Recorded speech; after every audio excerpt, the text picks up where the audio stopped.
This is Strange Country with Seth Irvin. Faithful, a short story. It is not yet dawn when I complete the first task, digging the hole. The earth gave way to my shovel's blade easily enough, despite an unlikely frost from last night blanketing the glen. The cold doesn't bother me, and I don't mind the rhythm of the work. In fact, I lose myself in it. I mark my slow descent below the ground 1 foot at a time, as the repetition of my labor feels rhythmic, like the mechanisms of a clock marking time. Not that it takes much for this job. I've done this over 1,000 times in the past year alone. I put the shovel aside, leaning it up on the wall of earth I've shaped, satisfied. I can measure the concavity precisely, 8 feet by 4 feet. I hoist myself up and begin positioning the long iron vault over the opening, carefully lowering it into the darkness below. The family will attend the service in 4 hours. We are ready. Otis leans against a tall obelisk, his dark face shining in the oncoming glow of dawn. He leans against the shovel, contemplating the rise of the red sun in the east, smoking a cigarette. "Red sun in the morning, sailor's warning," he whispers. I watch him watching. He finishes his cigarette, stamps it out on the ground, and picks up the extinguished butt before asking, "What's the weather going to be today, Faithful?" "High of 70 degrees and a 67% chance of rain," I reply. I knew it. Could see it before you told me. These spring swings are something, aren't they? I don't understand, but it's important not to bother Otis with too many questions this early in the morning. "You dug the chaplain grave this morning?" he asks, flicking his eyes on me. "Yes, sir." "Good. Did you stake down the committal tent, too? We're going to need it with this weather." "I have, Otis." Otis nods, and I wait, hopeful. "I'm going to need you this morning. I have cleared it with the family, and we are short-staffed." "Yes, just tell me how I can be of service. I'm grateful to help." Otis holds up his hands, and I read the frustration on his face, evidenced by the way his forehead creases under his cap. I was too eager. "Take it easy. When it starts to rain, hold the umbrellas for the mourners as they make their way to the graveside. I'll be with you. We just need to make sure everyone gets to and from the graveside safely and is safe under the cover of the tent. Weather is likely to be bad. Just like we talked about, slow and simple." I nod my head. "Slow and simple. I understand, Otis." "Good." The mourners spill out of the limousine and the small caravan behind it. They are dressed in black suits and dresses, and I meet them, careful to stand straight and hold out a large umbrella for anyone who has come unprepared. The rain comes down in sheets, but I don't mind the sensation. It is a warm rain, after all. Otis and I help guide the 20 or so mourners to the graveside, where they sit under the crimson tent marked with our funeral parlor's name, Memorial Acres. They walk over the unrolled astroturf I laid out on the ground, sitting on the plastic seating that I also set up. The large wooden casket hovers over the vault I installed this morning. Otis and I stand back underneath umbrellas as the pastor steps up to the small podium that I've carefully placed beside the grave, as the rain rolls off the tent, pooling around the AstroTurf island. "Friends and family, thank you for being here as we commit David Chaplin's body back to the Lord.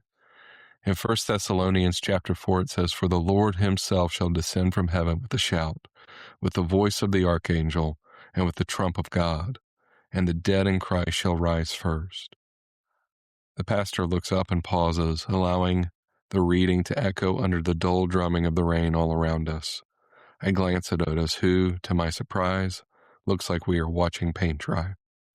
I love listening to the messages the preachers, pastors, priests, and priestess, imams, and gurus give at every Memorial Acre service. How Otis can remain bored at this astounds me. "Truly, I say to you," the pastor cuts into my thought, "that David will rise again when the Lord comes back, along with the hundreds of others in this very field." A cacophony of amens and hallelujahs erupts from the 20 mourners. This is obviously a Protestant church service. I've noticed that they are often more vocal than the Catholics and the Orthodox services. If this pastor knew what I know, he would know that there are approximately 87,988 Christians of various denominations buried at Memorial Acres across the 99 acres of our facility. But I don't interrupt him. You must never interrupt an official proceeding. Otis taught me that.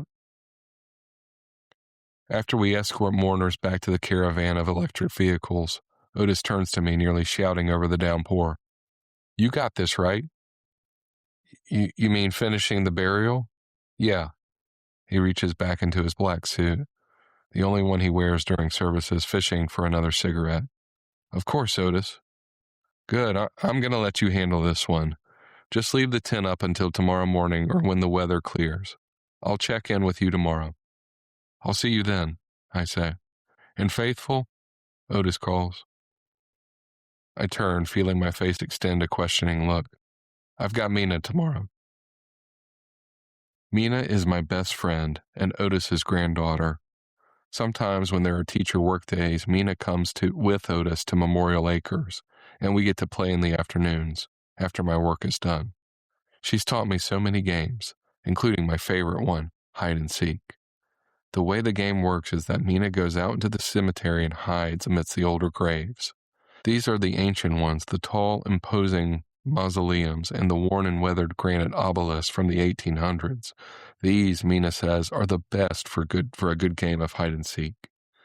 She will go and hide, and I will count down from 100 all the way to 0. Then I go and find her. Mina, in my opinion, is a great hider. I rose early in order to dig 2 graves and oversee the 10 scheduled cremations that appeared on the day's schedule before even the sun rose. A busy morning, but not so much that I cannot play with Mina. When she comes with Otis in the morning, we can barely stand how Otis seeks to inspect the work I've done. He sets Mina in the small office with its coiled red glowing heater, and I take him to the 2 plots and the cremation chamber, and the 10 urns stacked neatly in a row. Otis nods his head after inspecting the work. Well, go on then. I run to fetch Mina as she bursts out of the small gardener's hut. Last one to the quarter is a rotten egg, she teases. You will be a rotten egg, Mina. I churn my legs fast and I speed past her, laughing at the wind on my face and the fact that my friend is with me. When she catches up, she is panting. How can you run so fast? She asks. I just can. Why can't you run faster? I tease kindly back to her. I will when I get bigger. I'm not as big as you. No, you are not, I admit, though I doubt you'll be as big as I am even when you grow. She stares at me, a sly grin on her face. Enough of that. Start counting. I barely vocalize the first syllable of 100 when Mina is off, hiding like a field mouse between the granite monuments. Dutifully, I count all the way from 100. Ready or not, here I come, I say, and I thread my way through the graves, mapping each marker and mausoleum in a threaded pattern in my memory. It is slow, but it is thorough, and thoroughness is what is needed with Mina. I once found her hiding on the roof of a mausoleum she had somehow shimmied up, which was not something I ever accounted for her to do. Clever and smart, I have not yet learned all her tricks. I'm in the Revolutionary War grave area when I see her from a distance, kneeling far away from the historic burial grounds. From my estimates, she's in a newer section, the quarter where the victims of the Bitterflute fell as it made its way through the city. This isn't right. Why are you not hiding, Mina? Why are you not in the historic corridor? She looks up at me, her eyes red, streaked, her cheeks shiny in the sunlight. A small gray striped lump lies on the ground, and I kneel down to inspect it. I found it here, Faithful. I can see, I say, marking the tremor in her voice, focusing on the shape of the dead animal. Felis catus, a stray cat. It's dead. She's dead, and I lay my hand on her shoulder and pull her close. It is the way of things, Mina. All living things live for a while, and then they die. This whole place is dedicated to remembering those who have died. Mina stares at the stiff body of the cat and sniffs. But this one didn't even have a name. Who will ever remember her? I blink and cock my head. Well, you can name her now, can't you? We can remember this cat, and you can give her a name now. Mina shrugs, sniffling her nose. What would you name her? Priscilla, she whispers. That's a beautiful name, I say. We can bury Priscilla and remember her because you have named her and we have seen her, but we never saw her alive, Faithful. We never got to see her live. But she did live, Mina. We know she did. But why did she have to die? I draw her close and do what I can to comfort her. Mina is very different from Otis, so open and talkative. She does not chide me when I tell her what I'm thinking. All things that live, Mina, one day must die. It is a great cycle, and all must pass through it. But what about you, Faithful? You don't die. I laugh. Well, I'm not really alive. Not like you, and not like Priscilla. I'm a different sort, aren't I? She stares at me for a long time. I'm glad you won't die, Faithful. I like you too much. I like you too, Mina, I admit. Would you like me to bury Priscilla? Takes less than 10 minutes to do the job. It is a small body. We bury the cat under the shade of an old standing oak before Mina ends her day with me. I don't see her again for a very long time. Years later, I walk out of the shed and go to find Otis lying on the ground. He doesn't respond to my calls, and I call the auto ambulance. He is pronounced dead, and his body is taken to be stored in Memorial Acres mortuary, where he is held until the family can come for his arrangements. I stand over his body, looking at the schedule hovering in my view screen, but I can't seem to move. I just can't seem to move. I stand on the outskirts of mourners, watching the priest conduct the services from afar. Otis, it seems, was a Catholic Christian. I did not know that about him. His casket stays elevated over the vault I placed earlier before dawn, and the mourners disperse. I see Mina in the crowd, and I boldly push forward. I can feel the others staring at me as I find her, and I look down at her. Mina, I whisper. I don't know if you remember, Faithful, she says. Her eyes are red from crying. I am so sorry for Otis. He was a dear friend to me, my first teacher. Mina laughs and wipes her eyes. He thought a lot of you, Faithful. He said you were the hardest worker he ever knew, labor bod or not. He was a good man, Mina. She pats my hand, and I squeeze hers gently. Mina, I whisper, I know this isn't for me to say, but I've heard many sermons on these grounds. I've heard many say that the dead will rise when Christ returns. I want you to know that I believe Otis will be counted among those when that happens. Oh, Faithful. Mina struggles to hide her sob. You are so kind. There is nothing more to say, so I stand, and soon mourners disperse to wherever they go. I lower Otis's coffin into the vault and I seal it. Then I tear down the tent and roll up the astroturf. Then I bury Otis. I stand by his grave for a long time. In the morning, I receive a message that there will be no replacement for the groundskeeper role at Memorial Acres. It will be up to me to maintain the schedule and the grounds from this point on. I don't have a choice, nor do I protest, but I would be lying if I said I didn't miss Otis. His jokes, the smell of his cigarettes, the way he would watch games on the small vid screen in the groundskeeper hut. It is very quiet without him.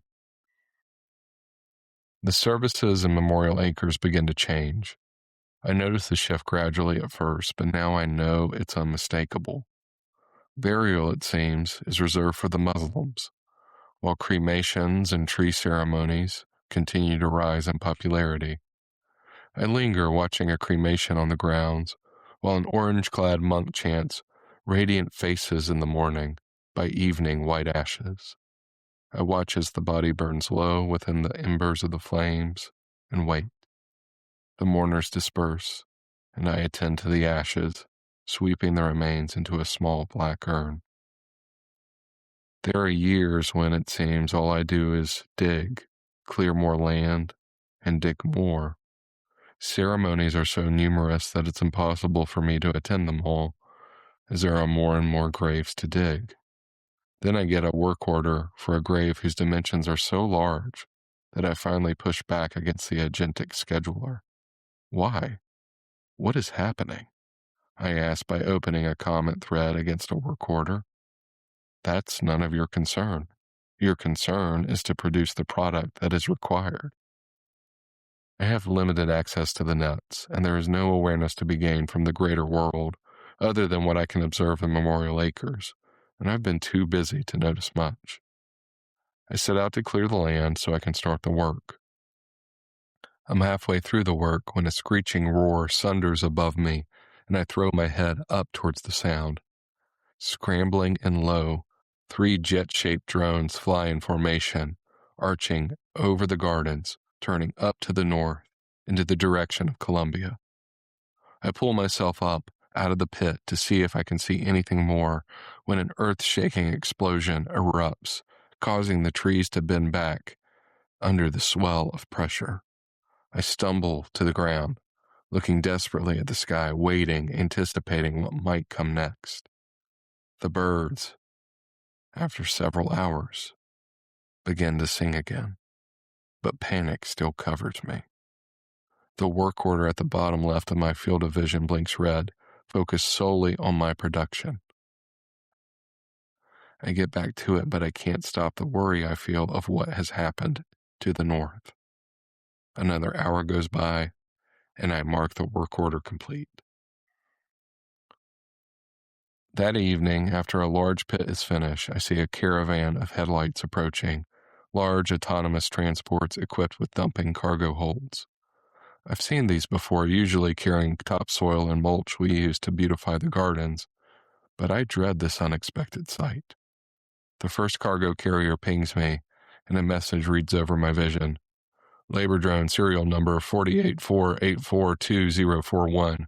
Is this a product tied to work order 2323291? I confirm that it is, and the vehicle turns around, backing up its tailgate up to the pit I dug. The back door opens, and the dump lifts high in one swift motion. Without ceremony or a pause, I watch as dark bodies roll out from the shipping containers, landing heavily on the ground, one body after another. Over and over they tumble, all human, all dead. I issue a ping to the cargo truck questioning, "This is inappropriate. Each of these is an individual human being with faiths and traditions of their own. This is against every protocol I've been given. The protocols have changed, Labor Drone 484842041. Seek an update immediately at your hub station." The first dump of bodies is followed by 3 more trucks. I watch, unable to compute the sight. Body after body rolls into the pit. My pit. The one I dug. Then, as quickly as they come, the trucks roll off and away, and a new work order blinks in my vision. I stand over the pit, unable to open the new command from the system. I have often thought that I was dysfunctional, that something within me was not quite right when my human makers made me. A swell of interference builds up within me as I stand over the throng of bodies, and I fall to my knees. I speak, ignoring the visual noise of the red work order blinking. Who I'm speaking to, even I don't know. I don't know how to make this right. There are no words that can be said. The only thing I can offer to you, all of you, is that I'm sorry. Memories of Mina and me playing hide and seek on the grounds flash through my mind from many decades ago, and I find new, old words. This comes from 1 Thessalonians chapter 4. For the Lord himself shall descend from heaven with a shout, with the voice of the archangel, and with the trump of God, and the dead in Christ shall rise first. I pause, mimicking the intonation of so many I have seen preach in this glen. May it be so with you. May it be so with me. I blink. Why did I say that last part? I am neither alive nor dead. There is no hope for someone like me. Eventually, I stop receiving the schedule. The work orders, messages, and directives dry up like leaves on the trees as winter draws closer. The loneliness takes on a presence that I grow more and more accustomed to, a shadow that falls over me and the gardens, an ache. Week by week, the infrastructure around me begins to decay. The power for the crematorium shuts down first, followed by the gardener's shed. I would run out of power if not for the solar arrays built into my body, but even with those, it's hardly enough to sustain myself. On a good day, my body's battery peaks at 28%. It's enough for a half day's work, but that's taking it to the edge. Suboptimal and unsustainable. I decide to leave the Memorial Acres complex. Since I've awakened, I've only stayed on these grounds. This is the only home and world I've ever known, but the lack of power reserves leaves me little choice. Technically, I should not be able to leave the premises according to the constraints imposed upon me in my original programming, but I've decided that most of that security apparatus has failed by now. Gingerly, I step outside of the garden border where I know I could be shut down upon trespass. Nothing happens. Excellent, I exclaim, and I'm shocked to hear the sound of my own voice. I haven't heard any voice in such a long time. I start walking up the asphalt road that leads out beyond the gardens, out into what I have heard described as the highway. I check my battery. It's reading 25%. This is my new metric for a full charge. There have to be some arrays that I can harvest somewhere. The gardens behind me have crept into a wilderness symptomatic of my lack of access to sustainable power. 90 acres is so much for just one labor bot to maintain on internal solar systems alone. I carefully optimize my steps for their most efficient setting for the journey ahead. The landscape is broken. Asphalt and transmission lines tangled up together like a scattered bird's nest. What once were buildings look like ancient abandoned caves, crumbled and vacant, dust-filled and dark. The only life is the blanketing kudzu that covers almost everything I can see, and the call of crows who fly over me. I wait standing on the edge of the road by the faded Memorial Acres sign. The cemetery entrance empties out onto what must have been a crossroads, a marred and pothole trail spiraling up and out to the east and west, the north and south. I head south for reasons I cannot explain. I find what was once a hospital 15 miles away. If there are panels where I could charge, they should be somewhere on the roof or in a fleet bay for the ambulances. I circle the tall brick building cautiously, marching around in its full perimeter, and get a sense of how to navigate it. The south half is in complete ruin, blown out and hollowed, the after effects of a missile strike. I make my way to the emergency room entrance, flanked by thrown and broken auto ambulances tossed to their sides as if they were toys. I stare at the vehicles while I rub my hands on the roof of the damaged vehicle. My hand smears and brushes away the caked-on gray of exploded concrete, and I see my face reflecting back in the face of a pristine solar panel. Yes. I go to work, access my multi-tool, and harvest the solar panel from the destroyed auto ambulance when I hear a sound coming from deep within the emergency room entrance. a sound I have only heard a few times in my awakening, the shrill scream of a baby's cry. I walk through the sliding glass doors and hesitate to turn my headlights on to navigate the darkness. In the lobby, I see movement in the back corner. I spot them in my light. Hello, do you need assistance? It's a young woman, holding in her arms a baby wrapped in dirty rags. The baby is crying, screaming, rising into a bellowing wail. She pushes back away from me, towards the darkness and a maze of crumpled, overturned office furniture and hospital beds, back to the wall, screaming, "No nos hagas daño, por favor, por el amor de Dios, no nos hagas daño." It takes a few seconds, but I hold up my hands in a sign of peace. "I won't hurt you. I wouldn't dream of it," I say in Spanish. I stare at them, reading their dirty faces. The woman clutches her bundle, and her face in the dim light is skull-like, hollowed, her cheeks sharp. The baby's stomach is distended. "Esperen aquí," I say. "Wait here." I check my gauge. My internal power is hovering at 9%. Too low for this. I ignore the caution and am up and moving, pushing my way through the jumbled chaos of the lobby towards the darkened corridors above, sending desperate scans to orient myself within this maze.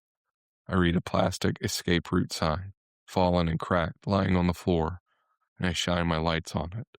I find what I'm looking for. Maternity ward. "Agua? Agua?" I cry, questioning, carrying a large cardboard box back into the lobby. I'm down to 2%. I found something 987 things. I place the box down and sprint to the door. One last push to get back outside, back to the panel I found, back to the sun, back to... Emergency shutdown protocol initiated. Cache save mem file recorded. I awake, my memories cracking over me like lightning, questions and their answers avalanche within me, and it takes a minute to realize I'm standing outside, in the sun, the hospital parking lot. "Dios mío, por favor. Vuelve, por favor." I hear her and I remember. She stands next to me, her eyes wide, and I see several things at once. The solar panel is hardwired into my intake charger.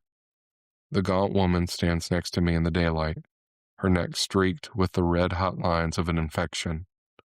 The baby she holds sleeps in her arms, a bottle at its lips.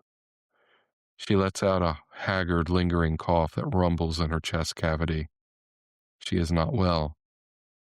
I check my own vitals. 15%, a large increase. I look at her, staring at her, taking her in. She holds her child close, her arms strong, despite her thinness. "Muchas gracias," I say to her, grabbing her hand. "Thank you for saving me." "Fuiste tú quien me salvó. Nos salvó." It is you who saved me. Saved us. You seem to be sick. I have enough power. I will search for medicine for you, antibiotics. "Muchas gracias. This is as far as I could get. I don't know how long we've been here." Without a word, I stand and back deeper into the hospital. I come back carrying with me several cans of food, another pack of baby formula, a small collection of over-the-counter painkillers. "Lo siento," I say. "No antibiotics." "It's okay," she whispers, her eyes weak in the dim light. I open the can of beans and start searching for kindling for fire. It does not take long to start a tiny contained fire. I hold the can over the flames, watching the canned beans heat and bubble. "You should eat and rest. Take the meds we have found. I will keep searching." She nods, her face smiling in the firelight. "Eres un angel." I reach for her son.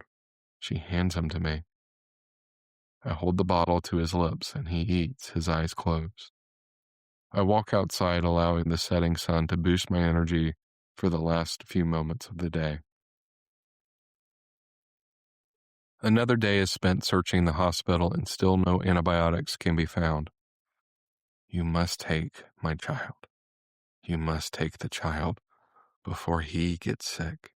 I hold my hands up in protest. You must not ask me to do this. I have no right to. She cuts me off. But you've already done what I could not. You've already saved him, my angel. You've already answered all my prayers. She places the baby in my arms and I blink, my mind still spinning with all the reasons this should not be happening. Se llama Fidel. His name is Fidel. Fidel. Fidelity zips behind the tombstones and the fruit trees we planted, laughing. She's much faster than I am now, smarter and funnier than I could ever imagine. She hides just as well as Mina did long ago, but I'm much slower.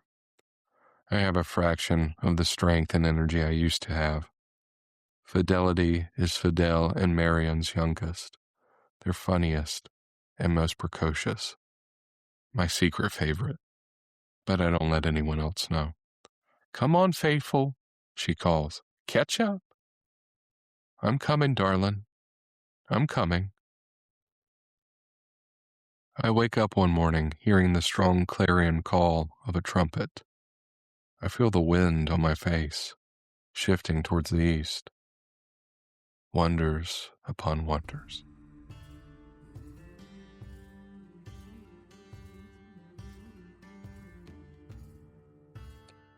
Thank you for listening. If you'd like to support Strange Country, share this with a friend or subscribe to the Substack. We appreciate you. Stay safe out there.